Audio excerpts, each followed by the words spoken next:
สำหรับรับฟังสถานีวิทยุพระพุทธศาสนาอยู่ทุกๆคลื่นสถานีโดยเฉพาะที่ 104.50 เมกะเฮิรตซ์อันเป็นสถานีวิทยุเครือข่ายแม่ข่ายแห่งสถานี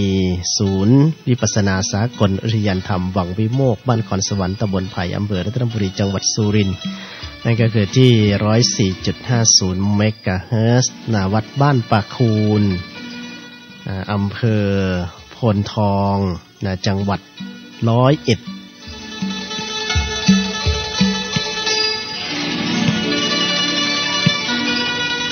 และก็ที่ 104.50 เมกะเฮิรตซ์ทางด้านของภาคเหนือทำการออกอากาศอยู่ที่วัดฝายหินตำบลสุเทพอำเภอเมืองจังหวัดเชียงใหม่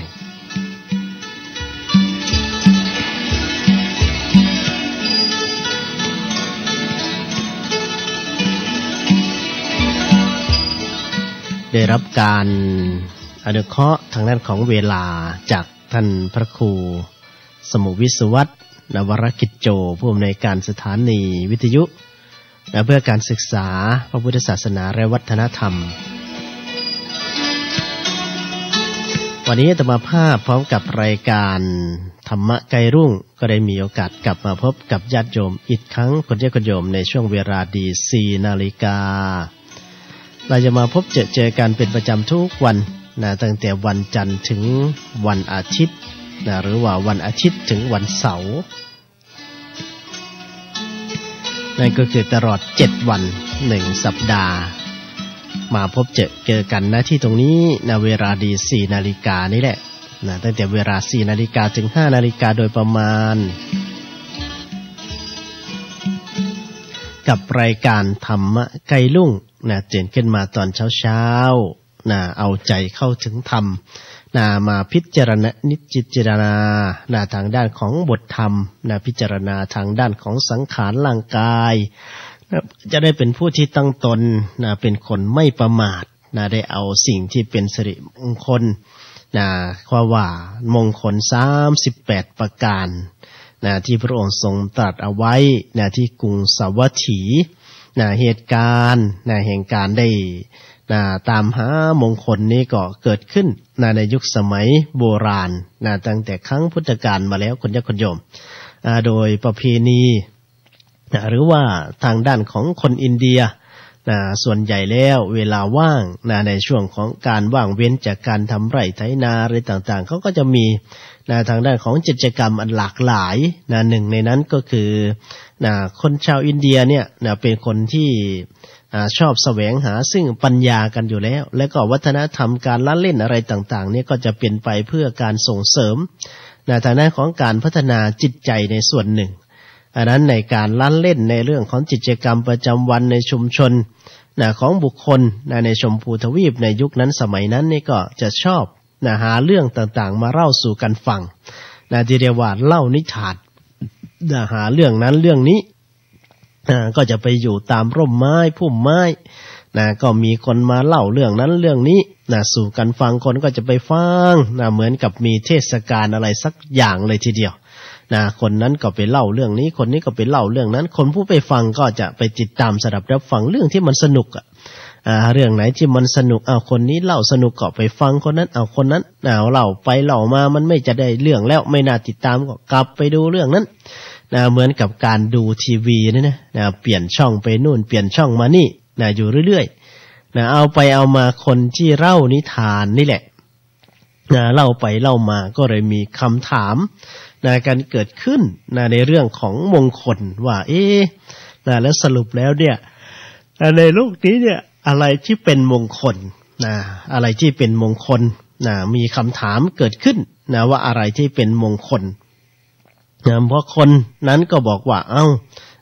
สิ่งที่เป็นมงคลก็คือการได้ตื่นขึ้นมาแล้วก็ได้เห็นว่าอย่างนั้น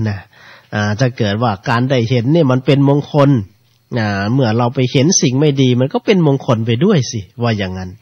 ก็มีการถกเถียงกันไปว่าเป็นอย่างนั้นเป็นมงคลอันนี้เป็นมงคลจนไม่รู้ว่าอะไรจริงๆเป็นมงคลคุณญาติคนโยมถกเถียงกันไปเรื่อย จนเกิดปัญหาจนเกิดข้อขัดแย้งหาคำตอบกันไม่ได้เดือดร้อนไปถึงเทวดาเราทวยเทวดาได้ยินก็เกิดความสงสัยเช่นเดียวกันก็ถามกันไปถามกันมาเทวดาก็หาคำตอบกันไม่ได้เหมือนกันทีนี้ว่าอะไรมันเป็นมงคลจนเดือดร้อนไปถึงพระอินทร์เราทวยเทวราชท้าวจตุโลกบาลทั้งสี่ที่รักษาถี่ทิศเอาไว้นี่นะก็เดือดร้อนกันไปถึงเท้านู่นแหละทางด้านของท้าวสกเทวราชท้าวสกเทวราชก็เลยถามว่าแล้วเรื่องนี้เนี่ยมันเกิดขึ้นจากที่ไหนก็คือคำถามเนี่ยไอคนที่สงสัยว่าอะไรมันเป็นมงคลเนี่ยมันเกิดขึ้นที่ไหนใครเป็นคนถามคนแรกว่าอย่างนั้นใครเป็นคนถามคนแรกว่าอะไรมันเป็นมงคลก็ปรากฏว่าได้รับคำตอบว่ามันเกิดขึ้นอยู่ที่โลกมนุษย์ที่โลกมนุษย์เนี่ยมีการสงสัยคนเนี่ยสงสัยว่าอะไรมันเป็นมงคลเพราะว่าคนนั้นก็ว่าอันนี้มันเป็นมงคลอันนี้มันก็เป็นมงคลได้เห็นก็ดีได้ยินก็ดีบางคนก็บอกได้ยินมันเป็นมงคลเอาได้ยินเรื่องไม่ดีมันก็เป็นมงคลไปด้วยสิว่าอย่างนั้นก็เลยหาคำตอบกันไม่ได้ว่าได้เห็นได้ยินได้ดูได้อะไรต่างๆก็ไม่สามารถจะหาคำตอบสรุปลงมาได้จนในที่สุดก็ท้าวจตุโลกบาลท้าวสกเทวราชก็บอกว่าในเมื่อเรื่องมันเกิดอยู่ในโลกมนุษย์ไอ้คำตอบมันก็ต้องอยู่ในโลกมนุษย์เนี่ย นี่แหละคนยากคนโยมซึ่งเป็นที่มาของการถามว่าถามหาสวรรค์อะไร จะไปถามมาไหมกันอยู่บนโลกสวรรค์เพราะว่าเรื่องมันเกิดอยู่ในโลกมนุษย์จะมาถามกันทำไมอยู่บนโลกสวรรค์ในที่สุดก็เลยต้องกลับลงไปยังโลกมนุษย์เลยทีเนี้ยทางด้านของพวกเทวดาเหล่าเทวดาก็เลยต้องลงมาที่โลกมนุษย์ได้ยินข่าวว่าพระพุทธเจ้าจำพรรษาระหว่างพระพุทธเจ้าประทับอยู่ที่กรุงสาวัตถีที่วัดเชตวันมหาวิหารในที่สุดก็ได้ไปเข้าเฝ้าพระพุทธองค์โดยพุทธกิจของพระพุทธเจ้าคนนี้คนโยมพุทธกิจของพระพุทธเจ้าเนี่ยตลอดระยะเวลา24 ชั่วโมงของพระองค์นี่แทบจะไม่ได้พักไม่ได้ผ่อนเลยทีเดียวตื่นเช้าในช่วงปัจฉิมยามอย่างนี้ที่บอกว่าเป็นเวลาดี4 นาฬิกาข้อนี้นะเป็นช่วงเวลาที่พระองค์ทรงเล็งขายพยานคนเยอะคนจบพระองค์นี้จะในช่วงของปัจฉิมยามตั้งแต่เวลา2 นาฬิกาเป็นต้นไปหลังจากที่ได้มีการบำเพ็ญพุทธกิจในเรื่องของการอนุเคราะห์สงเคราะห์เราทางด้านของสาวกก็ดีทางด้านของเราอมาตย์ก็ดีทางด้านของพระแพทย์กษัตริย์แพทย์สูตรก็ดีเราผู้ที่ไปหาจนถึงแบบเทวดาในช่วงของตอนดึกๆเสร็จแล้วพระเจ้าก็จะเล็งขายพยานดูจากธรณีประตูเลยคนนี้คนโยมถ้าเราไปที่กรุงสาวัตถีในยุคสมัยปัจจุบันหรือว่าเมืองสาวัตถีวัดเชตวันมหาวิหารก็จะเห็นเขาก่อแท่นเรียกว่าก่ออิฐขึ้นมาจำลองเอาไว้หรือว่าเป็นหลักฐานยืนยันเอาไว้ว่าตรงนั้นล่ะคือคันธกุฎีขององค์สมเด็จพระสัมมาสัมพุทธเจ้ามูระคันธกุฎีคำว่ามูระก็คือเป็นกุฏิดั้งเดิมกุฏิหลังแรกกุฏิที่มีอยู่ในเชตวันมหาวิหารที่พระองค์ทรงได้ไปจำพรรษามูระคันธกุฎีคันธก็คือว่ากุฏิที่มีกลิ่นหอมกลิ่นหอมฟุ้งกระจรกระจายออกไปไม่ว่าจะเป็นกลิ่นดอกไม้ไม่ว่าจะเป็นกลิ่นศีลขององค์สมเด็จพระสัมมาสัมพุทธเจ้าจึงเรียกว่ามูระคันธกุฎีที่กรุงสาวัตถีเพราะว่าในแต่ละวันคนสาวัตถีเนี่ยจะชอบไปฟังเทศน์ฟังธรรมอย่างน้อยๆนะชาวกรุงสาวัตถีเนี่ยอย่างน้อยๆ1 วันเนี่ยจะต้องได้เข้าวัด1 ครั้งไม่ตอนเช้าก็ต้องไปตอนบ่ายไม่ตอนบ่ายก็ต้องไปตอนเย็นนั่นก็คือขออภัยไม่ไปตอนเช้าก็ไปตอนเพลไม่ไปตอนเพลก็ไปตอนค่ำนั่นคือชาวกรุงสาวัตถีบางคนก็ไปทั้งเช้าทั้งเย็นเลยทีเดียวเวลาไปก็จะเหมือนกับประเทศไทยของเรานี่แหละคนไทยของเราก็ติดดอกไม้ธูปเทียนไปด้วยในสมัยแต่ก่อนผู้เฒ่าผู้แก่ของเราลงวัดลงวาก็จะถือธูปเทียนดอกไม้เพื่อที่จะนำไปบูชานี่ก็เช่นเดียวกันชาวกรุงสาวัตถีก็ เมื่อจะไปเข้าเฝ้าพระพุทธเจ้าเมื่อจะไปยังสาวัตถีไปฟังเทศน์ฟังธรรมไปทำบุญสุนทานก็จะมีการถือดอกไม้ไปพอถือดอกไม้ไปไม่รู้ว่าจะไปบูชาที่ใดบางครั้งบางทีพระองค์ก็ไม่ทรงอยู่ก็เลยนำไปบูชาที่กุฏินี่แหละไปวางไว้จนได้มีกลิ่นดอกไม้หอมตลบอบอวนออกมาจึงเรียกว่ามูระคันธกุฎีคุณญาติโยมณที่ตรงนั้นจะมีการก่ออิฐขึ้นมาเป็นให้รู้จุดว่าตรงนั้นคือธรณีประตูของกุฏิขององค์สมเด็จพระสัมมาสัมพุทธเจ้าตั้งแต่หน้าบันไดลงไปเลยทีเดียวก็ยาวลงเรียกว่าคนเนี่ยก็จะไปปิดทองไม่รู้ว่าเป็นอะไรหรือไม่เป็นอะไรหรอกที่คนไปปิดทองก็พยายามไปปิดทองก็ไม่รู้ว่าไปปิดทำไมเห็นเขาปิดก็ไปปิดแต่ว่าตรงนั้นแหละคือธรณีประตูจงจุดที่พระองค์ทรงเล็งข่ายพยานไปหาเวนยสัตว์ผู้ที่จะได้เข้าข่ายแห่งพระพุทธเจ้าถ้าใครได้เข้าไปสู่ในข่ายแห่งพระพุทธเจ้าเหมือนกับผู้ที่อยู่ในข่ายของสถานีวิทยุของเรานี่แหละเมื่อหมุนเครื่องมาติดตามสดับรับฟังตื่นดึกลุกเช้าขึ้นมาก็จะได้ประโยชน์จิตใจก็จะจะเรียกว่าสดชื่นแจ่มใสเพราะว่าทางด้านของหัวใจของเราก็จะได้ทำงานเต็มที่เพราะว่าหัวใจเนี่ยมันจะเริ่มสตาร์ทในการทำงานอยากจะให้หัวใจแข็งแรงและก็สุขภาพจิตดีก็ต้องมีการตื่นกันขึ้นมาตั้งแต่เช้านี่แหละคนโยมอากาศจะสดใสหัวใจก็จะแข็งแรงทั้งหัวใจทั้งจิตใจด้วยทั้งสองส่วนเลยทีเดียวนั่นก็คือทางด้านของอวัยวะในร่างกายของเราเนี่ยมันก็จะมีช่วงเวลาของมันว่าช่วงเวลาไหนที่มันจะต้องตื่นจะต้องทำงานช่วงเวลาไหนที่มันจะพักผ่อนในเรื่องของไตก็ดีในเรื่องของตับก็ดีก็จะต้องมีเวลาพักผ่อนในช่วงเวลาที่ก่อน4 ทุ่ม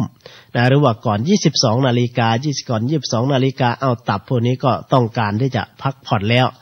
ถ้าเราได้หลับนอนในช่วงนั้นก็จะเป็นการรักษาในเรื่องของตับประทีเนี่ยแต่ก็จะต้องตื่นในช่วงของตอนกลางวันก็มีควรที่จะนอนกลางวันเพราะว่าในช่วงของตอนกลางวันเนี่ยไตจะต้องทำงานถ้าเราไปนอนพักในช่วงของตอนกลางวัน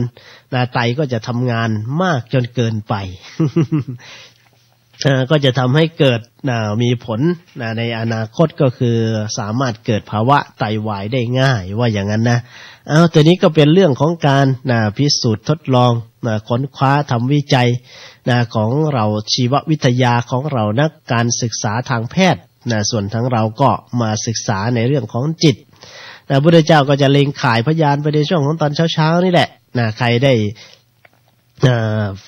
ตื่นขึ้นมาและก็มีบุญญากตาธิการได้บำเพ็ญ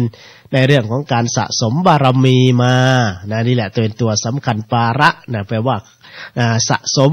บารมีก็แปลว่าการสะสมการกระทำให้มีขึ้นของเหล่าบุคคลไม่ว่าจะเป็นตั้งแต่การเริ่มต้นเลยทีเดียวที่เรียกว่าทานบารมีสัมปันโนทานะอุปปารามีสัมปันโนทานะปรมัตถปารามีสัมปันโนนั่นแหละกฎโยมจะไปถึงศีลปารามีสัมปันโนศีลอุปปารามีสัมปันโนศีลปรมัตถปารามีสัมปันโนนั่นแหละไปเรื่อยๆเพราะว่าทางด้านของการสะสมซึ่งปารมีที่ว่านี่นะ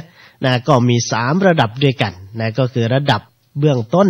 ระดับเบื้องต้นนี้ก็คือขั้นพื้นฐานรักษาศีลก็เป็นศีลขั้นพื้นฐานศีล5ที่เรารักษากันอยู่นี้จนยกระดับขึ้นไปเป็นศีล8จนในที่สุดก็ศีลพรหมจรรย์มีข้อประพฤติปฏิบัติที่ดีที่งามนั่นแหละเรียกว่าเป็นการยกระดับกันขึ้นไปรักษาแบบยิ่งยวดรักษาแบบอุกิจต่อให้หิวจ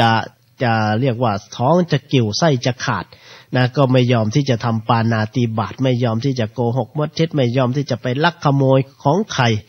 ตัวนี้ก็เรียกว่าถือศีลแบบเคร่งครัดแบบอุกฤษขึ้นไปเรียกว่าปรมัตถปารามีสัมปันโน ถึงพร้อมด้วยการถือศีลแบบเคร่งครัดทางด้านของการสะสมบารมีตัวนี้แหละจะเป็นตัวที่สำคัญว่าเราจะเข้าไปสู่ในข่ายของพระองค์หรือไม่คุณญาติโยมอันนั้นถ้าเราได้มีโอกาสได้สะสมปุญญาบารมีสะสมปุญญากตาธิการเอาไว้ดีแล้วก็อาจจะมีส่วนในการได้เข้าไปอยู่ในข่ายของพระองค์เพราะว่าพระองค์จะเสด็จไปไหนในช่วงของตอนเช้าประโยชน์จะต้องเกิดแก่ในเส้นทางที่พระองค์ทรงเสด็จไปไม่ว่าจะอยู่ที่ไหนก็ตามแม้แต่ในครั้งพุทธกาลก็มีคนญาติโยมทางด้านของพระพุทธเจ้านี่ก็เล็งขายพยานดูว่าใครเนาะที่จะเข้าไปสู่ในข่ายของพยานของพระองค์ก็ทรงเล็งเห็นทางด้านของลูกสาวของนายช่างหูกอยู่ไกลจากที่พระองค์ทรงอยู่นี่หลายร้อยกิโลแต่พระองค์ก็ทรงเสด็จไปคนโยมเมื่อเสด็จไปแล้วเนี่ยบุคคลได้รู้ข่าวว่าพระองค์ทรงเสด็จไปภิกขาจารย์บิณฑบาตก็ไปใส่บาตรเพื่อจะได้มีโอกาสฟังเทศน์ฟังธรรมกันแต่ในขณะที่พระองค์ทรงประทับเสวยพระกยาหารอยู่นั่นแล้วก็เสร็จในการทำภารกิจแล้วพระองค์ก็ทรงนั่งนิ่งเฉยเมื่อพระองค์ทรงนั่งนิ่งเฉยนี่ก็ไม่มีใครที่จะมากล้าที่จะไปนิมนต์พระพุทธเจ้าให้ตรัสอันใดแล้วเนาะไม่เหมือนสมัยปัจจุบันแม้แต่พระฉันอยู่โยมก็ยังนั่งเข้าไปคุยเรื่องนั้นไปคุยเรื่องนี้ ถามนู่นถามนี่นะแต่ว่าถ้าเป็นเรียกว่าประเพณีของคนอินเดียก็จะรู้กันในเวลาทำภารกิจก็จะปล่อยให้พระองค์นั้นทรงได้พิจารณาทางด้านของอาหารถึงจะไม่มีความจำเป็นกิเลสไม่มีการเข้าไปยึดติดอยู่แล้วก็ตามแต่ก็เป็นพุทธวิสัยที่จะทำในการที่จะเป็นบุคคลที่ไม่ประมาทคนยากคนโยมพระองค์เมื่อทำภารกิจเสร็จโดยปกติก็จะตัดในการปฏิสันถานสอบถามพูดคุยหรือว่ากล่าวอนุโมทนียกถาสัมโมนิยกถาเพื่อเป็นที่เจริญใจแก่เราศรัทธาสาธุชนทั้งหลายทีนี้ทางด้านของพระพุทธเจ้าก็ทรงนิ่งเมื่อนิ่งอย่างนั้นนี่ก็คนก็รู้ได้ทันทีว่าพระองค์ไม่ทรงที่จะมีเจตนาหรือว่ารออะไรสักอย่างจนในที่สุดก็มีเด็กสาวคนหนึ่งนี้เดินเข้าไปในพหุชนที่ตรงนั้นในชุมชนที่ตรงนั้นก็ปรากฏว่าเมื่อเดินไปพระพุทธเจ้าก็เรียกว่าชะเง้อมองหน่อยนึงนะชะเง้อมองว่าอ๋อนางมาแล้วนะก็เลยถามนางว่านางมาจากไหนวะอย่างนั้นนางนี้ก็บอกว่าไม่รู้พระเจ้าค่ะว่าทำไมจึงบอกว่าไม่รู้คนก็เริ่มมองนางแล้วสิเป็นคนดีหรือเป็นคนบ้านี่องค์สมเด็จพระสัมมาสัมพุทธเจ้าตรัสถามนะแล้วก็นั่งอยู่นั้นจนเธอมาเนี่ยพระองค์จึงได้มีการได้ตรัสพระโอษฐ์แต่นี่เนี่ยเมื่อตรัสถามแล้วเธอกับตอบยียวนหรือยังไงพระองค์ทรงถามว่ามาจากไหนเธอไม่รู้หรือไงว่าเธอมาจากไหนมาจากบ้านไหนหมู่บ้านอะไรเป็นลูกเต่าเราใครทำไมจึงตอบว่าไม่รู้พระเจ้าข้าพระองค์ก็ถามว่าเธอไม่รู้ใช่ไหมหรือว่าเธอไม่รู้หรือทางด้านของนางนี้ก็ตอบว่ารู้พระเจ้าค่ะพอตอบถามว่าไม่รู้หรือกับตอบว่ารู้พระเจ้าค่ะมันยังไงของนางเนี่ยคนก็เริ่มจะไม่พอใจกันนิดๆแหละพระพุทธเจ้าก็ตรัสถามอีกว่าเธอรู้หรือนางก็ตอบว่าไม่รู้พระเจ้าค่ะอีกแล้ว นางนี้เริ่มจะกวนแล้วนะเริ่มจะกวน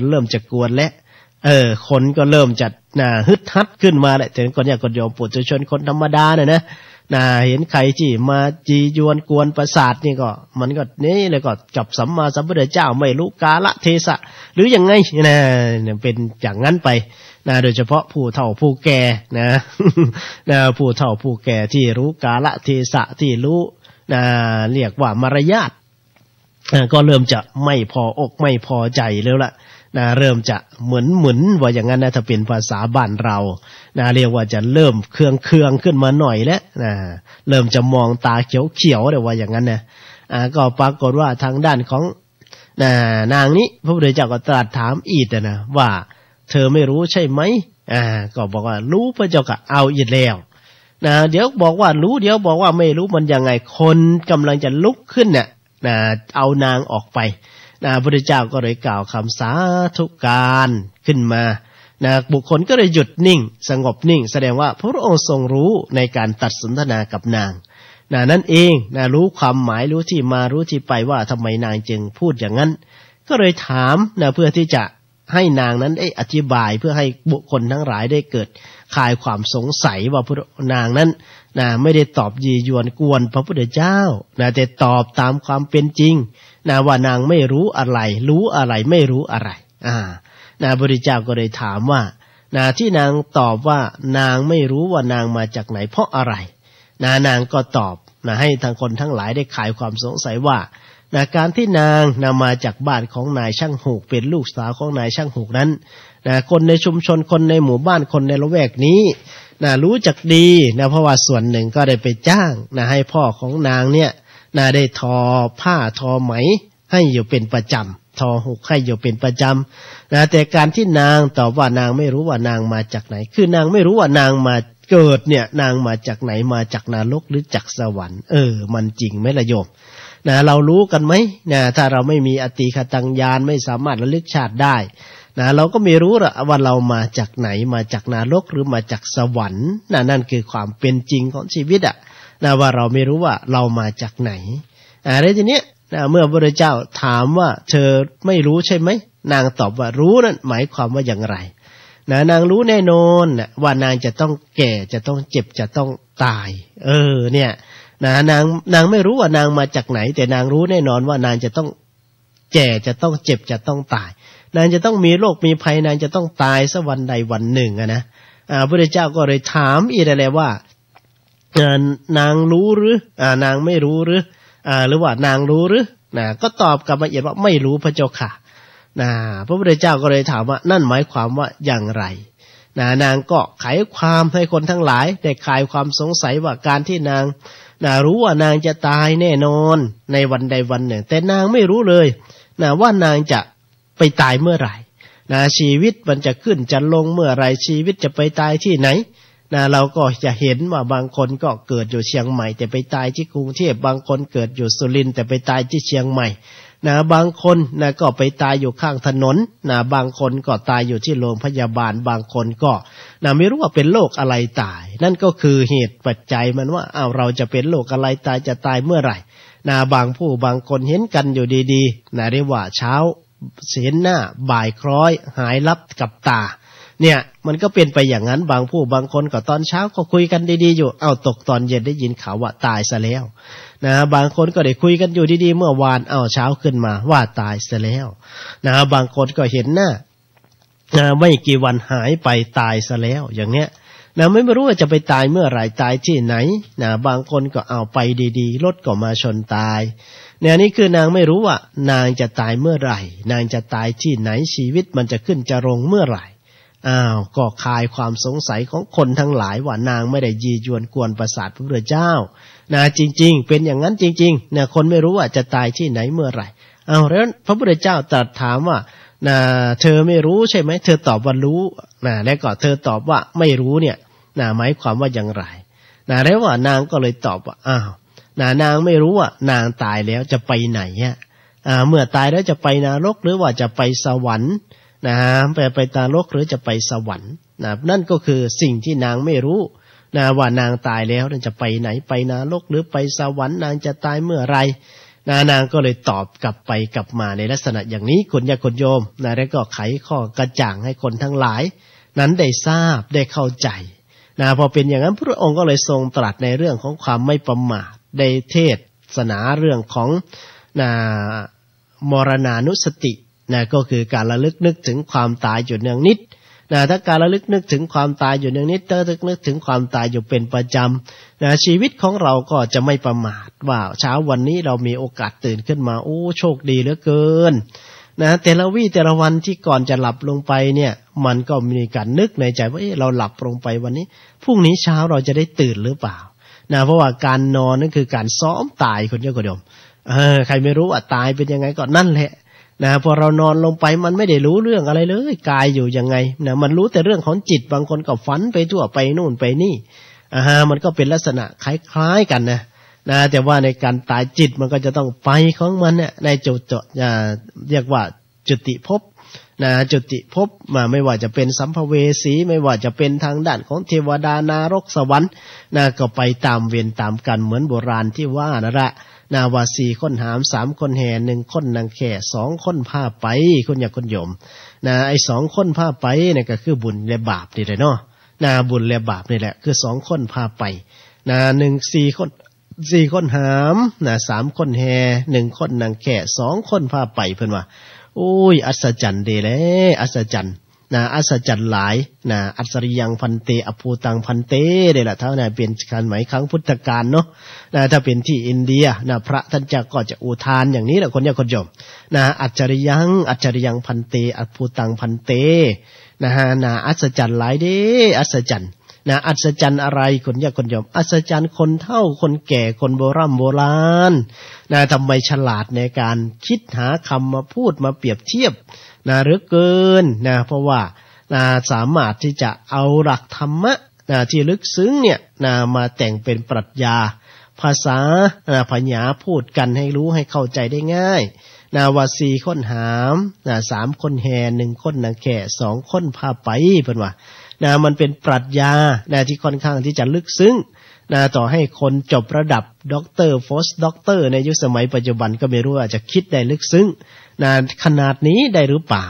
เพราะว่าเอาทางด้านของธาตุ4ขันธ์5ที่อยู่ในตัวเราเนี่ย4คนหามคืออะไรก็คือธาตุ4ของเรานี่แหละที่มันหามเราไปถ้าหามเราไป4คนหาม3คนแห่แล้วใครจะแห่แหนไปด้วยล่ะในเมื่อในช่วงของการหามก็คืออนิจจังทุกขังอนัตตาก็คือลักษณะของไตรลักษณ์นี่แหละคนญาติโยมธรรมชาติธรรมชาติแห่งไตรลักษณ์หรือว่าสิ่งที่เป็นธรรมชาติเป็น law of nature เป็นสูงสุดแห่งความจริงนี่แหละสูงสุดแห่งธรรมชาติก็คือการวิวัฒนาการไปแห่งชีวิตของเรานี่ก็คือการแก่การเจ็บและก็การตายอนิจจังทุกขังอนัตตาความไม่เที่ยงแท้แน่นอนความไม่มีตัวตนไม่สามารถที่จะบังคับมันได้นี่แหละมันกำลังแห่เราไป1คนนั่งแค่ก็คือตัวเรานี่แหละก็คือตัวเรานี่แหละที่นั่งแค่อยู่ไม่รู้ว่ามันจะไปไหนก็มีแต่2คนนี่แหละจะพาไปก็คือบุญและบาปดูไหมอยู่คนยักษ์คนโยมท่านเอามาเปรียบเทียบเป็นบุคลาธิฐานเอามาเป็นบทปรัชญาภาษาอีสานบ้านเราเนี่ยจึงบอกว่าโอ้มันน่าอัศจรรย์เหลือเกินเนาะอัศจรรย์เหลือเกินไม่ว่าจะเป็นทางด้านของคนเฒ่าคนแก่พลปรัชญาทางด้านของทางเหนือเองก็ดีนะที่เป็นหลักธรรมที่มันคล้ายคลึงกันกับปรัชญาทางด้านของภาคอีสานของเราเอาละทีนี้เมื่อเป็นอย่างนั้นเนี่ยพระพุทธเจ้าก็ให้นางเนี่ยได้เจริญมรณานุสติพอนางได้ฟังเทศน์ฟังธรรมพระพุทธเจ้าก็มีจิตใจแช่มชื่นเบิกบานจนได้บรรลุทั้งโสดาบันคนยักษ์คนโยมเมื่อบรรลุโสดาบันอริยบุคคลเบื้องต้นตัดวิจิกิจฉาสีรพัตตปรมาสไปแล้วแล้วก็สักกายทิฏฐินี่แหละคนยักษ์คนโยมจึงบอกว่าเป็นเป้าหมายที่เราจะได้เข้าใกล้แห่งพระรัตนตรัยเราจะทำยังไงที่เราได้เกิดมาพบในสิ่งที่มันเกิดขึ้นได้ยากที่จะมาพูดมาหลายวี่หลายวันตั้งแต่ธรรมะใกล้รุ่งตั้งแต่วันแรกเลยทีเดียวตั้งแต่ทำรายการวันแรก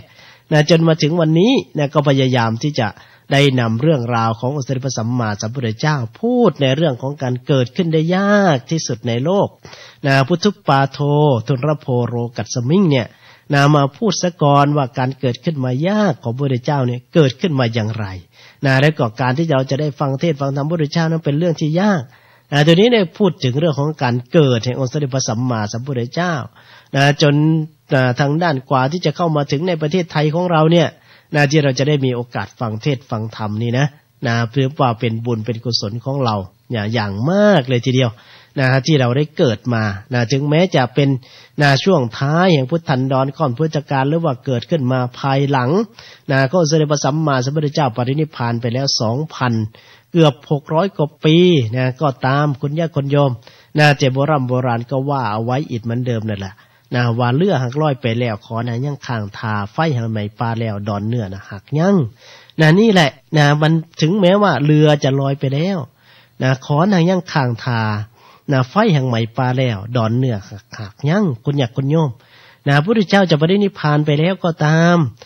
จากปรินิพพานไปแล้วกี่พันปี 2,500 กว่าปี 2,600 กว่าปีก็ช่างเถอะเพราะว่าทางด้านของธรรมะพระพุทธองค์ยังหลงเหลืออยู่ยังครบสมบูรณ์พระพุทธองค์เองก็ทรงตรัสเอาไว้เป็นหลักฐานยืนยันว่าธรรมวินัยนี่แหละจะเป็นตัวแทนแห่งองค์สมเด็จพระสัมมาสัมพุทธเจ้าในเรื่องนี้แหละคือพุทธภาวะคุณญาติโยมพุทธสรีระได้มีการสลายแตกทำลายไปแล้วตามกฎของอนิจจังทุกขังอนัตตา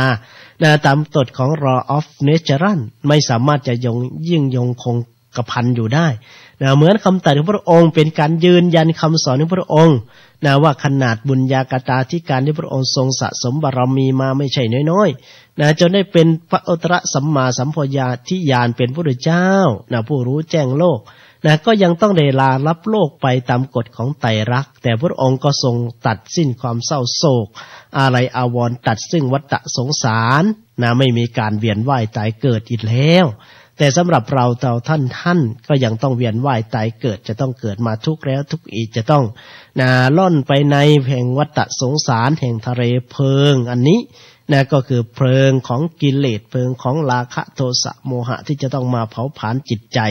ลูกตายเสียเมียตายจากพลัดพรากจากของที่ตนรักก็ต้องมาเศร้าโศกรำพึงรำพันจะต้องบีบคั้นจิตใจโหดร้ายมากพอสมควรได้สิ่งที่ไม่พอใจประสบสิ่งที่ไม่ถูกจิตถูกใจก็จะนำมาซึ่งเรื่องของความทุกข์นี่แหละคนญาติคนโยมทำอย่างไรเนาะเราจึงจะออกไปจากสิ่งเหล่านี้ได้ทำอย่างไรเนาะเราจึงจะตัดแห่งวัฏสงสารให้มันสั้นลงได้ก็ต้องเข้าหาพุทธิภาวะหรือว่าพุทธภาวะให้ได้ก็เรียกว่าก็คือเข้าถึงธรรมแห่งองค์สมเด็จพระสัมมาสัมพุทธเจ้าให้ได้ให้เป็นผู้รู้ผู้ตื่นผู้เบิกบานเหมือนกับนางลูกสาวของนายช่างหูกนี่แหละเพราะฉะนั้นจึงบอกว่าเป็นเรื่องที่สำคัญในการที่จะศึกษาหลักธรรมให้ถูกต้องและก็ถูกตรงพระเราเองก็เช่นเดียวกันผู้จะนำพระพุทธศาสนามาเผยแผ่ก็เช่นเดียวกันอย่าไปนึกถึงแต่เรื่องของชื่อเสียงอย่าไปนึกถึงแต่เรื่องของที่เราจะได้โด่งดังให้ผู้คนได้ติดให้หลงไหลเพราะมันเป็นการทำลายโอกาสของญาติของโยมตัวนี้เนี่ยมันต้องรับผิดชอบต้องรับผิดชอบโอกาสที่เขาจะหมดวิจิกิจฉาโอกาสที่เขาจะหมดทางด้านของศีลพัตตปรมาสแต่เราก็ยังหยิบยื่นความเชื่อแบบผิดการกระทำแบบผิดความหลงไหลในสิ่งที่มันจะมีแต่คือความลื่นเริงบันเทิงนอกแนวแห่งพระพุทธศาสนาเป็นสัทธรรมปฏิรูปเข้าไปให้เขาแล้วก็บางครั้งบางทีก็พาไปทำในสิ่งที่มันไม่ถูกต้องถูกตรงตาทางตรงข้ามกับพระพุทธศาสนาแสวงหาแต่ความโลภความโกรธความหลงโยมเองก็ชอบเหลือเกินนกห้องบันไดว่าดีสนี่ห้องบันไดว่าม่วงสักกระโดดโลดเต้นไปนาวาซิมีได้ยินว่าพระตรงนั้นศักดิ์สิทธิ์ได้ยินว่าตรงนั้นนี่มีพญานาคว่ามีตรงนั้นออกหวยหมอกหวยแม่นหลั่งไหลกันไปแต่ว่าที่ตรงไหนมีเทศมีธรรมมีการแสดงไม่ชอบรังเกียจเดียดฉันด้วยซ้ำไปรังเกียจธรรมทุวิชาโนภวังโหติ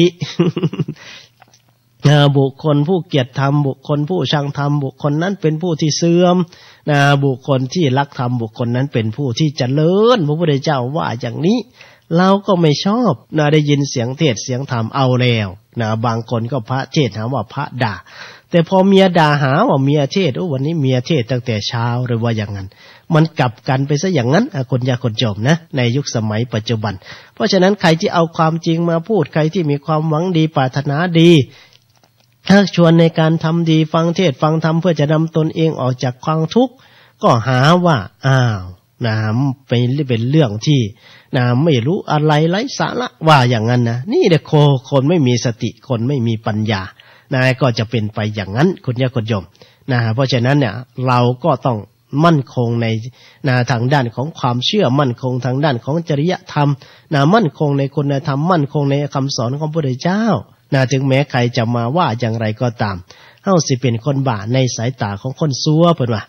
ท่านพระอาจารย์มหาสมศิริปัญโยท่านได้กล่าวเอาไว้อย่างนี้คุณญาติโยมบางครั้งบางทีเราทำดีเขาก็หาว่าเราเป็นบ้านะ นะเป็นบ้าอะไรไปนั่งสมาธิเป็นบ้าอะไรไปสวดมนต์เป็นบ้าอะไรนะไปทำบุญให้ทานนะมันได้อะไรนี่เขาจะมองเราอย่างนี้นะการที่เราพอสวดมนต์นั่งสมาธิตื่นดึกลุกเช้าโอ๊ยมันบ้าแล้วนะอยู่บ้านไม่เห็นมันขยันอย่างนี้เลย นะแต่พอไปวัดไปวาตื่นดึกลุกเช้านะตื่นดึกลุกเช้าตี 2 ตี 3นะมาอย่างนี้เนี่ยนะนั่นก็ได้เป็นทางด้านของบุคคลเขาก็จะว่าเขาก็จะกระแดกกระแหนมาจากนี้แล้วเพราะฉะนั้นเราต้องมีความมั่นคงและก็เข้มแข็งเอาละลูกสาวของนายช่างหูนี่คนเดียวคนเดียว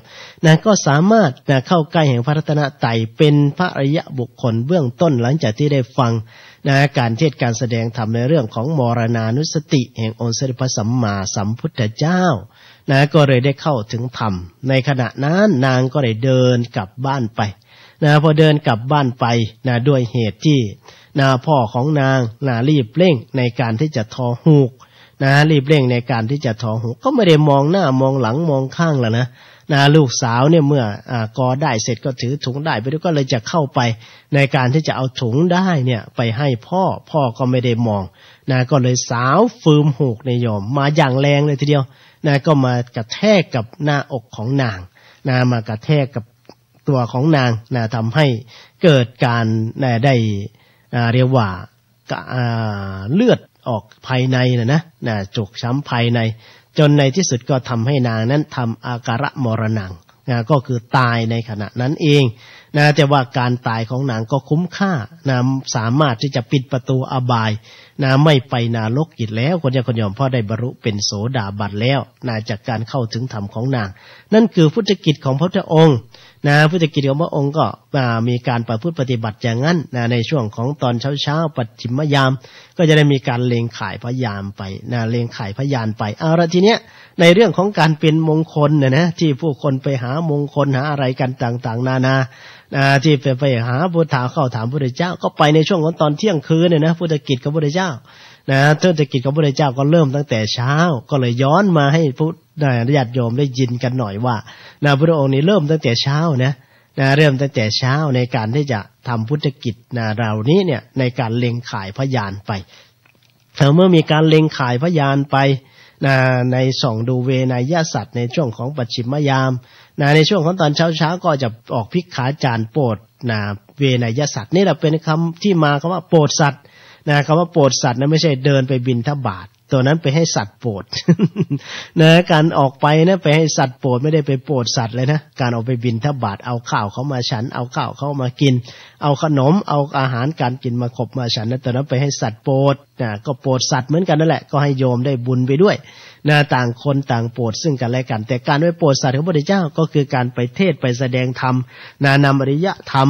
นำทางด้านของอริยบุคคลความประเสริฐเลิศในเรื่องของอริยทรัพย์ไปให้บุคคลที่มีบุญมีบุญญากตาธิการมีวาสนาที่จะได้เข้าถึงธรรมแห่งองค์สมเด็จพระสัมมาสัมพุทธเจ้าพระพุทธเจ้าก็จะเดินทางไปหรือว่าเสด็จไปในการเทศการสนธรรมหรือว่าไปโปรดสัตว์ในภิกขาจารย์บิณฑบาตในช่วงของตอนเช้านี่คนโยมตอนสายมาก็จะอบรมทางด้านของพระภิกษุหนุ่มเนนน้อยพระใหม่ที่ยังไม่ได้ศึกษาเรื่องของพระกรรมฐานยังไม่ได้เข้าใจในหลักธรรมข้อวัดปฏิบัติหลักพระวินัยพระพุทธเจ้าก็จะมาพร่ำสอนอบรมเราพระภิกษุมีการเทศการแสดงธรรมให้ได้ฟังเพื่อจะปลุกเร้าจิตใจให้เกิดความอาถรรพ์เกิดศรัทธาอันมั่นคงในเรื่องของการประพฤติปฏิบัติแนะนำแนวทางแก้อารมณ์กรรมฐานสำหรับผู้ที่ยังไม่เดินหน้ายังไม่ไปไม่มายังไม่รู้ว่าจะทำสมาธิอย่างไรเจริญวิปัสสนาอย่างไรก็จะมีการเทศนาธรรมอบรมพุทธสาวกในช่วงเวลาของตอนสายพอตกตอนบ่ายมาก็จะได้โปรดทางด้านของประชาชนคนทั่วไปที่จรไปจรมาเหล่านักบวชต่างศาสนาเข้าไปสนทนาพาทีกับพระองค์สมเด็จพระสัมมาสัมพุทธเจ้าก็จะเป็นช่วงนั้นในช่วงของตอนค่ำคืนก็จะได้โปรดทางด้านของญาติของโยมบุคคลทั่วไปพ่อค้าแม่ขายได้เข้าไปเฝ้าฟังเทศฟังธรรมของพระพุทธองค์ในช่วงสายันเหธรรมเทศนังพอตกตอนเที่ยงคืนในช่วงของมัชฌิมยามก็จะเป็นการโปรดแต่เราทางด้านของเหล่าเจ้าฟ้ามหากษัตริย์หลัง4 ทุ่มไปนี่นะ หลัง4 ทุ่มไปจนหาเที่ยงคืนนี่ก็จะปวดเราทางด้านของเราฟ้ากษัตริย์มหากษัตริย์เพราะว่าเป็นช่วงว่างในช่วงเวลานั้นก็เข้าไปสนทนาธรรมกับพระพุทธเจ้าบ้างไปเล่าเรื่องปัญหาการเมืองเรื่องอะไรต่างๆที่พระองค์ทรงได้เมตตาพิจารณาแก้ไขช่วยมีการปรึกษาหาความในแปลงเทศฟังธรรมเพื่อให้จิตใจได้เกิดความเบิกบานในสิ่งที่ตัวเองได้กระทำไม่ว่าจะเป็นเรื่องของทานไม่ว่าจะเป็นเรื่องของศีลไม่ว่าจะเป็นเรื่องของภาวนาอะไรต่างๆหรือว่ามีปัญหาก็จะเข้าไปสอบถามพระพุทธองค์ที่จะให้ทรงแก้ไขพุทธพยากรณ์ทำนายให้อะไรต่างๆไม่ใช่ว่าถ้าจะทำนายทายทักดูหมอคนโยมเพราะว่าเรื่องราวบางสิ่งบางอย่างพระพุทธเจ้าก็พยากรณ์ให้ว่ามันจะเกิดอะไรขึ้นเป็นยังไงในเรื่องของสถานบ้านเมืองสถานอาการอะไรต่างๆในลักษณะอย่างนั้นเราไม่ได้ไปดูหมอทำนายทายทักพวกดูดาวเหมือนกับที่เราดูกันอยู่เนี่ยที่เป็นโหราศาสตร์เป็นไสยศาสตร์กันอยู่ในยุคสมัยปัจจุบันตัวนั้นมันเป็นศีรพัตตปรมาส ไปให้พระรูปนั้นส่องไปให้รูปพระนี้พยากรณ์ทำนายทายทักว่าชีวิตเราจะเป็นยังไงอะไรต่างๆตัวนั้นมันเข้าข่ายศีรพัตตปรมาสเป็นความเชื่อแบบผิดเป็นการประพฤติปฏิบัติที่งมงายเป็นการประพฤติปฏิบัติที่ไปไม่ถูกต้องไปไม่ถูกทางคนยากคนโยมทีนี้พอเป็นอย่างนั้นทางด้านของเราเทวดาก็จะไปตอนหลังเที่ยงคืนก่อนที่จะถึงตี 2เนี่ยเป็นเวลาของเทวดาก็ไปถามเรื่องที่อะไรมันเป็นมงคลนี่แหละคนยากคนโยมที่วัดเจตวันมหาวิหารนี่พอไปถามว่าอะไรมันเป็นมงคลพระพุทธเจ้าก็บอกว่านี่แหละตั้งแต่อเสวนาจะพารานังปฏิตานันจะเสวนาปูชาจะปูชนียานังเอตัมมังขมุตตมังคนยากคนโยมตั้งแต่เรื่องของการคบคนพาลคบเรียกว่าคบบัณฑิตการคบบัณฑิตเป็นมงคลการไปคบคนพาลมันไม่เป็นมงคลอเสวนาจะพารานังปฏิตานันจะเสวนามีการได้ศึกษาจนมีการธรรมะช้ากัดช้านี่ก็เรียกว่าการสนทนาธรรมก็เป็นมงคลการได้ยินได้ฟังธรรมก็เป็นมงคลเห็นไหมคนญาติคนโยมเราก็เลยมาสะสมสิ่งที่เป็นมงคลกันตั้งแต่เช้าอย่างนี้แหละตื่นขึ้นมาก็ได้รับมงคลกันอีกแล้วได้บุญได้กุศลสะสมซึ่งปัญญาบารมีจึงบอกว่าเป็นสิ่งที่สำคัญมากสำคัญมากเลยทีเดียวพระพุทธเจ้าตรัสเอาไว้แล้วว่านัตติปัญญาสมาอาภาแสงสว่างเสมอด้วยปัญญาไม่มีคนยอมเพราะฉะนั้นถ้าเรามีปัญญาแล้วเราก็สามารถที่จะหาได้ทุกสิ่งทุกอย่างทำได้ทุกสิ่งทุกอย่างจนถึงเข้ากับวิมุตติสุขได้หรือว่าได้เข้าถึงกับบรรลุการเป็นพระอรหันต์ก็เข้าได้ด้วยปัญญานี่แหละจึงเป็นสิ่งที่ควรจะสะสมอย่างยิ่งเป็นเรื่องที่สำคัญอย่างยิ่งในชีวิตของเราทั้งปัจจุบันและก็อนาคตข้างหน้าในเส้นทางแห่งวัฏสงสารถ้ามีปัญญามากก็สามารถที่จะได้เข้าถึงธรรมได้เร็วเพราะฉะนั้นนี่ก็เป็นสิ่งที่เป็นบารมีที่ควรสะสมอย่างยิ่งเอาละคนโยมวันนี้ก็ควรจะไม่ได้ต่อในเรื่องที่พูดค้างๆเอาไว้ในเรื่องของการบำเพ็ญบารมีบำเพ็ญทางด้านของโพธิญาณองค์สมเด็จพระสัมมาสัมพุทธเจ้าที่เล่าถึงเรื่องของการบำเพ็ญทุกขกิริยาจนที่จะไปตรัสรู้กวางต้นโพแห่งพุทธคยาก็ยังเล่าค้างเอาไว้ในเรื่องของพุทธประวัติโดยย่อเพื่อจะให้เรานั้นได้เกิดศรัทธาในตถาคตโพธิศรัทธาอันเป็นตัวเบื้องต้นที่เราจะได้ตัดวิจิกิจฉาถ้ามีศรัทธาอันมั่งคงวิจิกิจฉานั้นก็ควรจะไม่เกิดกับจิตกับใจไม่ดังเลสงสัยในเรื่องของการบำเพ็ญตามหลักธรรมคำสอนข้อมูลสนิพระสัมมาสัมพุทธเจ้าของเราแต่สำหรับวันนี้เวลาก็ใกล้จะหมดอีกแล้วก็เปิดโอกาสให้คนญาติคนโยมได้มีการเปิดโอกาสให้โทรกันเข้าไปเพื่อที่จะได้แจ้งผลการรับฟังหรือว่าพูดคุยสอบถามเรื่องราวต่างๆหรือว่าถามในข้อความสงสัยเกี่ยวกับหลักธรรมเกี่ยวกับเรื่องของการประพฤติปฏิบัติหรือว่าแจ้งผลการรับฟังกันเข้าไปหน่อยว่าทางเหนือเป็นอย่างไรเนาะมีการติดตามสำหรับรับฟังกันอยู่หรือไม่รับฟังแล้วมีประโยชน์หรือไม่มีประโยชน์ก็สามารถติชมรายการในการเข้ามาได้คนโยมว่าคุ้มค่ากับการได้มาตื่นแต่ดึกรุกเช้าฟังเทศฟังธรรมหรือว่ามาบ่นให้โยมฟังกันตั้งแต่เช้านี้หรือไม่ ก็โทรกันไปได้ที่หมายเลขโทรศัพท์081 356 8550 แล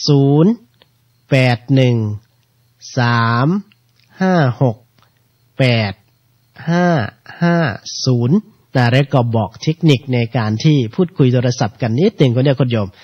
เนื่องจากว่ารายการของเราเนี่ยส่งสัญญาณในระบบของออนไลน์ก็คือส่งผ่านระบบของอินเทอร์เน็ตผ่านไปยังด้านของสถานีที่ 104.50 เมกะเฮิรตซ์ที่เชียงใหม่ก็ดีที่วัดบ้านปาคูนจังหวัด101ของเรานี้ก็ดีก็เป็นการส่งผ่านระบบของออนไลน์เมื่อเป็นการส่งผ่านระบบของออนไลน์ไปนี่ก็จะทำให้สัญญาณรีเลย์อยู่เกือบนาทีเลยทีเดียวเพราะว่าโยมได้ฟังทางนู้นแต่เมื่อโยมโทรศัพท์เข้ามาเนี่ยเสียงโยมก็จะไม่ได้ยินผ่านทางด้านของสถานีวิทยุโยมก็ต้องฟังทางด้านของโทรศัพท์ซะก่อนเพราะว่าจะได้ยินเสียงตัวเองทีหลังบางครั้งบางทีคุยโทรศัพท์แล้วไปนั่งฟังวิทยุต่อก็ยังได้ยินเสียงตนเองว่ามันมาตามหลังได้อย่างไร ตัวนั้นก็เป็นระบบของการรีเลย์ของเสียงคนโยมเป็นการล่าช้าของเสียงในการเดินทางเพราะต้องเดินทางไกล จากสุรินทร์ไปเชียงใหม่จากอำเภอรัตนบุรีไปโพนทองนี่ก็เป็นการเดินทางของเสียงแต่นั่นเป็นระบบของอินเทอร์เน็ตที่เขาตั้งเอาไว้อย่างนั้นคนโยมก็เลยทำให้ระบบของเสียงนั้นเป็นอย่างนั้นเจริญพรจากไหนหนอโทรจากสุวรรณค่ะโทรจากสุวรรณไผน้อนี่หนอโทรจากสุวรรณภูมินี่หนอตำบลจำปาขันค่ะตำบลจำปาขันน้อจังไดตื่นดึกลึกเสาก็น้อยอยากถามมาเวลาเพิ่นมาบิณฑบาตจังซี่ถ้าไปคุยเพิ่นเลยจังซี่ก็ย่ำขันเขาเพิ่นคุยจังซี่เพิ่นสิบ่แล้วก็ญาติโยมก็ใส่บาตรอีหยังสิได้เพิ่นได้คำร่วมได้บุญบ่ค่ะถามคำนี้เลยนะถามสำนีเนาะถามเพิ่นกันคุยดีๆเอาสาธุอนุโมทนาเด้อเดี๋ยวฟังทางวิทยุเนาะสาธุก็เป็นการคำถามที่โยมได้เกิดความสงสัยว่าพระออกมาบิณฑบาตเนี่ยคุยกันผิดอะไรไหมก็ทางพระวินัยก็ไม่ถือว่าก็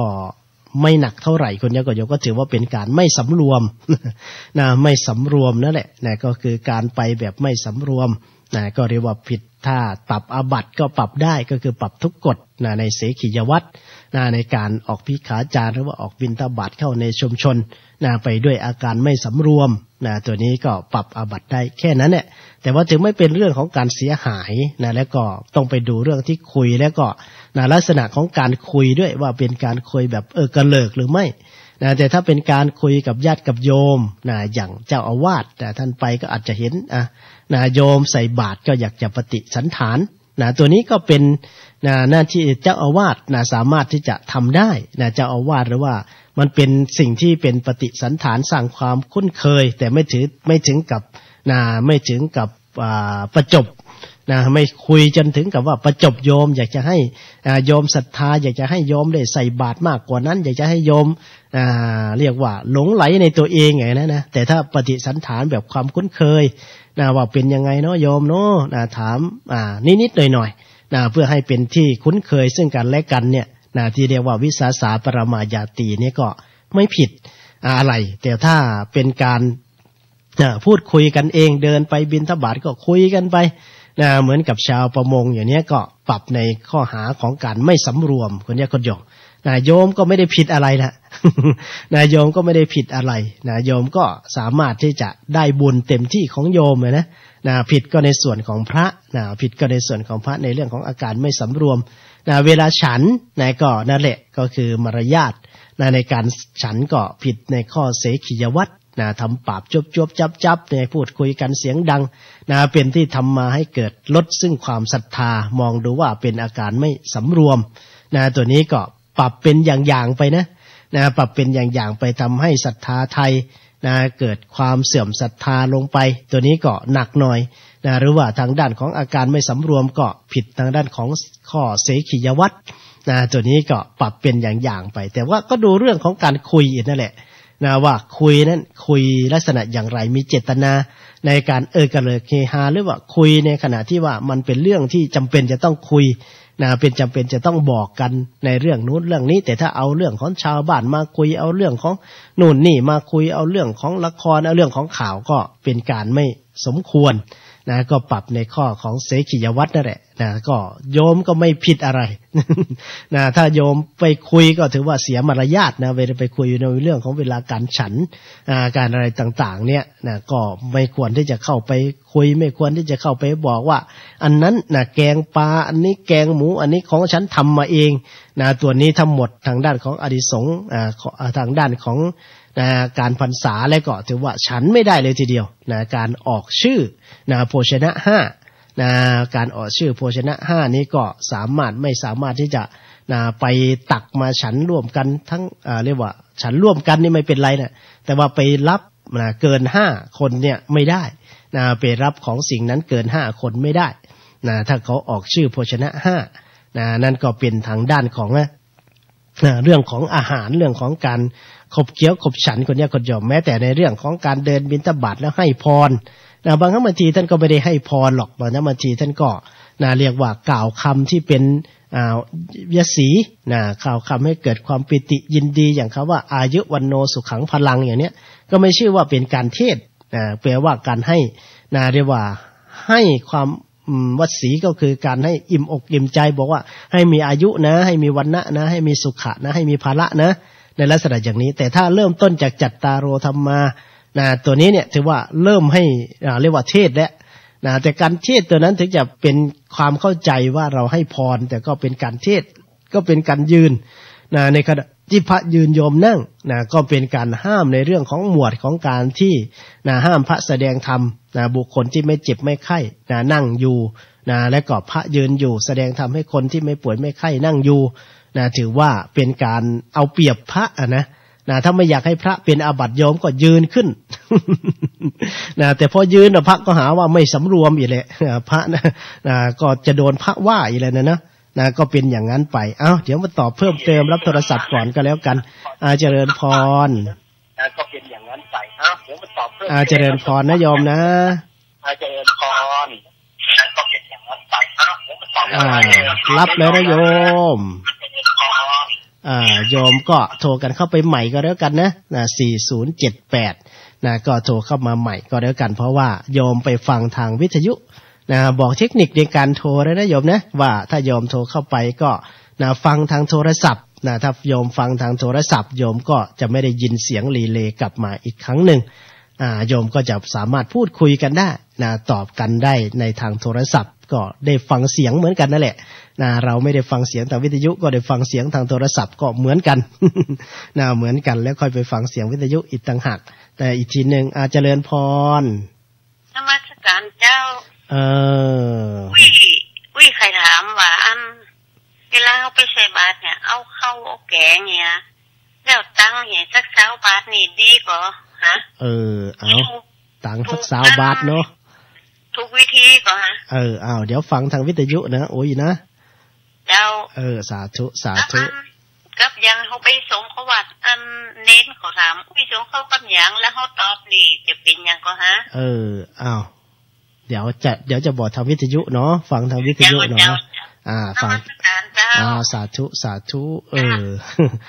เป็นเรื่องของการกินการฉันทั้งนั้นเลยเนาะวันนี้คำถามก็เป็นการดีคนญาติคนโยมเมื่อกี้ได้เล่าถึงการว่าพระไปให้พรผิดหรือไม่ผิดตัวนี้เนี่ยก็ดูที่เจตนาคนญาติคนโยมดูที่เจตนาและก็ลักษณะของการให้ว่าเป็นการเทศหรือเปล่าหรือว่าโยมเข้าใจว่าเป็นการเทศไหมถ้าเป็นการเข้าใจว่าเอาเป็นการให้พรแล้วก็พระก็เจตนาดีไม่ใช่เป็นการประจบแต่ว่าเจตนาดีเพราะโยมก็ไม่มีเวลาที่จะไปวัดก็ให้หน้าที่ตรงนั้นเลยโยมจะได้เกิดความปิติเกิดความปลื้มใจพระเองก็มีเจตนาดีโยมก็มีเจตนาดีก็เรียกว่าเจตนาซึ่งกันและกันพระพุทธเจ้าก็เอาตรงที่เจตนานี่แหละจนที่เจตนาเพราะว่าบางครั้งบางทีเนี่ยพระวินัยที่พระองค์ทรงบัญญัติขึ้นมาก็ไม่ได้บัญญัติขึ้นมาฆ่าสาวกตัวเองแต่ว่าบางครั้งบางทีก็มีการเรียกว่าผ่อนปลนทางด้านพระวินัยให้อย่างเรื่องของการบัญญัติห้ามเหยียบผ้ากลัวว่าจะเกิดข้อคอรหา อะไรต่างๆขึ้นมาถ้าเกิดเขาอาจจะเรียกว่าต้องการเอาไปเป็นเครื่องรางของขลังอะไรต่างๆนี้ถ้าเกิดมันไม่ขลังเลยทีเนี้ยมันไม่ขลังก็จะเป็นปัญหาเกิดขึ้นมาทีเนี้ยแต่ถ้าเขาขอเพื่อเป็นความสิริมงคลเนี่ยเพราะว่าบางคนก็อธิษฐานเสี่ยงทายว่าถ้าพระเหยียบแล้วก็จะเป็นอย่างนั้นก็จะเป็นอย่างนี้ก็มันไม่เป็นตามนั้นเขาก็จะหมดศรัทธาพระพุทธเจ้าก็เลยบัญญัติห้ามเอาไว้ไม่ให้เหยียบเพราะว่าคนอินเดียชอบมีการเสี่ยงทายชอบอธิษฐานกันอย่างนั้นแต่ถ้าขอเพื่อความเป็นสิริมงคลว่าเอาเหยียบให้หน่อยเถอะเพื่อความเป็นสิริมงคลพระพุทธเจ้าก็ทรงอนุญาตให้เหยียบได้เมื่อมีการขอเพื่อความเป็นสิริมงคลตัวนี้เรียกว่าเป็นการผ่อนตนและเป็นการผ่อนปลนลงมาแล้วก็เหมือนกับการขึ้นต้นไม้เนี่ยพระพุทธเจ้าก็บัญญัติเอาไว้ห้ามขึ้นต้นไม้เกินศีรษะของตนเองถ้าเกินศีรษะของตนเองก็ปรับอาบัติแล้วทีเนี้ยแต่ถ้าเกิดมีภัยขึ้นมาเลยทีเนี้ยเสือไล่วัวไล่อะไรเกิดภัยขึ้นมาเนี่ยสัตว์ร้ายสัตว์ดุร้ายไล่เนี่ยก็สามารถขึ้นได้ไม่จำกัดความสูงเลยทีเนี้ย สามารถขึ้นไปได้ไม่จำกัดความสูงนี่คือการผ่อนปลนทางด้านพระวินัยเนี่ยก็ดูที่เจตนาเจ้าตัวนี้ก็เช่นเดียวกันนะดูที่เจตนาว่าเป็นอย่างไรนะในเรื่องของการพูดการคุยก็ดีในเรื่องของการให้พรเองก็ตามหรือว่าที่เราเข้าใจคำว่าให้พรแต่บางท่านให้คำที่เกิดความยินดีเฉยๆให้มีอายุวรรณะสุขภาระอย่างเนี้ยไม่ถือว่าเป็นการเทศการแสดงนะไม่ถือว่าเป็นการเทศการแสดงธรรมทีนี้ในเรื่องของการใส่บาตรมีข้าวมีกับเข้าไปนี่ก็ถูกต้องแล้วแม่อุ้ยถ้าเกิดว่าเวลาหมดก็ไปฟังวันพรุ่งนี้ก็แล้วกันเนาะแม่อุ้ยเนาะถ้าเกิดว่ารายการตัดไปเสร็จแล้วเพราะมาดูนาฬิกาก็5 นาฬิกาพอดีก็คือทางด้านของการได้นำข้าวนำกลับไปใส่บาตรมีปัจจัยมีเงินมีทองนี่นะแบงค์ซาวไปด้วยเอาแบงค์500ไปเลยแบงค์100ไปเลยได้บุญคนยังคนโยมได้บุญจะเอาอะไรไปใส่ที่มันสามารถเป็นของขบเคี้ยวเป็นของฉันเป็นของที่มีประโยชน์ต่อวัดต่อว่าพระท่านนำไปไม่ว่าจะเป็นเรื่องของปัจจัยท่านก็นำไปใช้ให้เกิดประโยชน์อันว่าพระวินัยข้อนี้เนี่ยในเรื่องของการรับเงินรับทองเนี่ยพระพุทธเจ้าไม่ใช่เด็ดขาดห้ามรับลงไปอะไรที่มันเป็นประโยชน์ที่พระพุทธเจ้าจะมีการผ่อนตนและจากนั้นพระพุทธเจ้าก็ทรงบัญญัติให้รับขึ้นมาได้เพื่อเป็นประโยชน์แก่สงฆ์เพื่อให้บุคคลทายกเนี่ยเก็บไว้รับไปไว้แทนที่พระพุทธเจ้าทรงบัญญัติขึ้นมาในการรับเงินรับทองในสมัยครั้งพุทธกาลนั้นมันเป็นอันตรายต่อพระสงฆ์เจ้ากุฏิไม่มีประตูอันมิดชิดไม่มีกล้องวงจรปิดไม่มีนิรภัยไม่มีธนาคารเก็บมันจะเป็นอันตรายโจรจะไปปล้นเพราะโจรอินเดียแม้ปัจจุบันนี้ก็เยอะแยะมากมายเพราะฉะนั้นวัดไทยที่อยู่ในที่ประเทศไทยนี่ก็โดนปล้นกันอยู่เรื่อยโดนแทงตายโดนฆ่าตายใครไปทอดกฐินเผาป่าถ้าวัดไม่มีผู้ดูแลก็โดนปล้นกันอยู่บ่อยๆเดี๋ยวมาต่อเรื่องนี้กันที่แม่อุ้ยถามเป็นคำถามที่ดีแต่ว่าเวลานี้หมดซะแล้วแม่อุ้ยเอ้ยเอาไว้วันต่อไปก็แล้วกันนะขออนุโมทนากับสถานีวิทยุทุกขึ้นสถานีที่ได้อนุเคราะห์ทางด้านของเวลาและก็ญาติโยมทุกคนทุกท่านที่ได้ติดตามสดับรับฟังกันตั้งแต่ต้นจนถึงปัจจุบันก็ขอความสุขสวัสดีจงมีแก่ท่านผู้ฟังทุกคนทุกท่านเทินเจริญพร